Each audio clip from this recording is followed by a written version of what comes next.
zai shiga kokowa sakamakon yana tsoron wannan yana tsoron wannan yana tunanin abin da zai faru da shi to duk abin da zai faru da kai fa Allah ya kaddara ka sani kenan in kana ra'ayin kokowa kawai ka shiga kokowa ka je ka yi da zuciya daya in kuma kawai baka ra'ayi kawai ka tabbatar da baka ra'ayi amma idan kana ra'ayi kuma ka sa kanka kenan dole akwai mai da hankali kuma kokowa tana son biyayya da kuma kyautata wa magabata kada ka rena wani a ce ma tsohon dan kokowa ne ko wani cale-cale ma haka aka ce ma wai cale-cale ne yana ci a cikin harkan kokowa kenan ya kamata ka karrama shi kai a matsayinka na dan kokowar nan to shine gaskiya ni alhamdulillah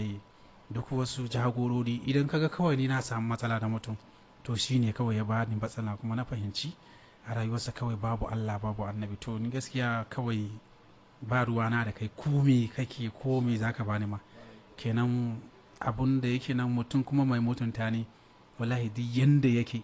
inda ka ma mutunta ne ma zan mutunta ka zan nuna na san darajar ka domin Allah ne ya bamu ya nuna mana mu san darajar dan adam kuma duk inda ka je ba za ka wulakanta ba in ka san darajar dan adam kenan to akan harkan kokuwa mutum Allah ya baka dama ko kuma kana ganin kana da karfin da zaka iya kare wani da wani a'a ni ko ina kara ka ina mutunta ka kenan to dan kokuwa amma karkarar ka in ka kada wani a matsayi